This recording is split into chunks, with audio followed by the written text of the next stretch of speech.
Hello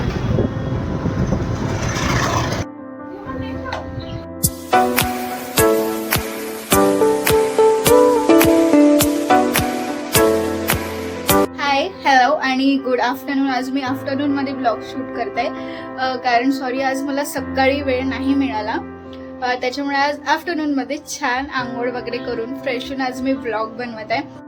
ये बड़ी अच्छी बात कही आप. फ्रेश होऊन आज मी ब्लॉग बनवत आहे आणि आज बनवत आहे मी लंचमध्ये. आता लंचमध्येच म्हणेल, आज मी बनवत आहे बर्गर. तर बर्गरची रेसिपी तर मी शेअर करेलच तुमच्याबरोबर. आणि बर्गर बनवण्याचं कारण हे की आज विवेकला पण इच्छा नाही जेवण करायची. तो बोलला की काहीतरी आज छान बनव. आणि संध्याकाळी आम्ही जास्त खात नाही मैदा वगैरे. देखा आपने लापरवाही का नतीजा है. त्याच्यामुळे म्हटलं आता सकाळचं लंचमध्येच आता आम्ही बनवून घेतो छान बर्गर. आणि संध्याकाळी आज आहे गुरुवार, म्हणजे आज माझे पारायण संपणार होते आणि आज फायनली माझे पारायण संपणार आहे. आता एक पारायण करेल मी संध्याकाळी आणि आज संध्याकाळी काय आहे हे तुम्हाला बघायला मिळेलच. तर चला स्टे ट्यून आणि ब्लॉगला पूर्ण बघा, त्याच्यात रेसिपी सुद्धा आहे बर्गरची. आणि आज संध्याकाळी मी पारायण पूर्ण केल्यानंतर काय केलं हे सुद्धा तुम्हाला बघायला मिळेल. तर चला स्टे ट्यून आणि आता करूया आपण बर्गर. चलो.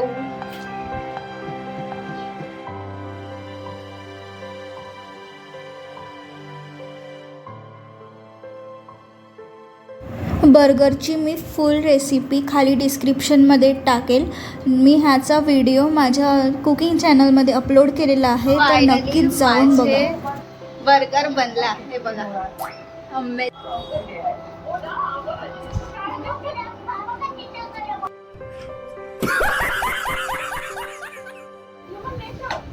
तर आता झाली आहे संध्याकाळ. आम्ही ना दुपारी झोपलो होतो कारण जो बर्गर खाल्ला होता तो फारच हेवी झाला होता, कारण त्यात होता मैदा आणि मैदा असल्यामुळे आणि तो झाला हेवी. आणि त्यात होता आलू टिक्की अजूनच डबल हेवी. अच्छा.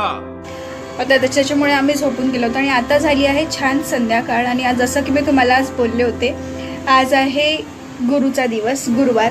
आणि मी जे पारायण करत होती ते आज पहिलं पारायण संपलेलं आहे. त्याच्यामुळे आज मी करणार आहे पूजा. म्हणून मी आता संध्याकाळी छान आंघोळ केली, कारण मला बनवायचं आहे प्रसाद. बाबांसाठी मला बनवायचा आहे प्रसाद. तर मग प्रसाद बनवण्यासाठी छानपैकी रेडी व्हावं लागते, आपल्याला आधी शुद्ध व्हावं लागते. म्हणून मी छानपैकी आंघोळ वगैरे करून टाकली. आणि आता मी वाचेल माझं फायनल लास्ट पारायण. त्यानंतर दुसरं तर सुरू करेलच. तर आता दुसरं तर सुरू करेलच, पण आता ते चिखलीवरून आल्यानंतर. तर उद्या म्हणजे आम्ही जाणार आहोत बुलढाणा. जसं मी तुम्हाला सांगितलं की मी तुम्हाला गुरुचं मठ नक्कीच दाखवेल. तर उद्या पोचेल आणि परवा शायद मी शूट वगैरे करेल.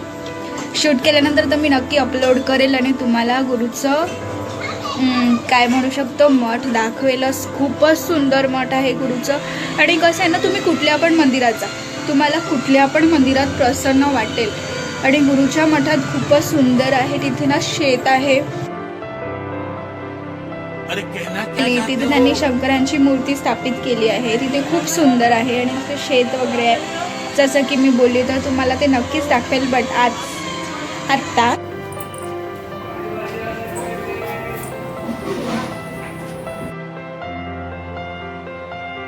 मग संध्याकाळी मी बसली गुरुच्या पारायणाला.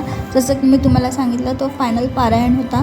तर मला नंतर प्रसादसुद्धा बनवायचा होता. मी मसाले भात आणि शिरा बनवला होता प्रसादासाठी. आम्हाला कसं असतं, आपण पारायण केल्यानंतर आपलं एक पारायण झाल्यानंतर ना आपल्याला अन्नदान करायचं असतं. म्हणून मग मी मसाले भात आणि शिरा बनवला होता प्रसादासाठी. आणि मग तो आम्ही नागपूरला साई मंदिराला जाऊन वाटलेला.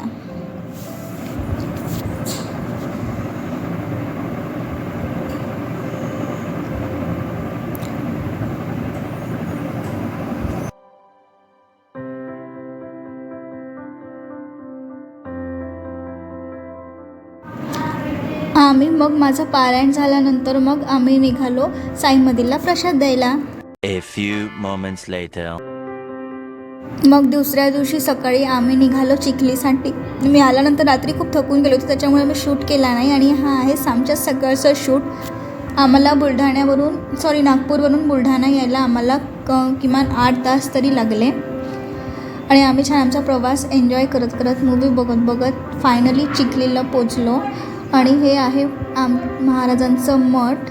तुम्ही बघू शकता समर्थांचं मठ किती सुंदर आहे आणि इथे खूप जास्त प्रसन्नता होती, तुम्ही बघू शकता. हे समाधी एरिया आहे महाराजांचा.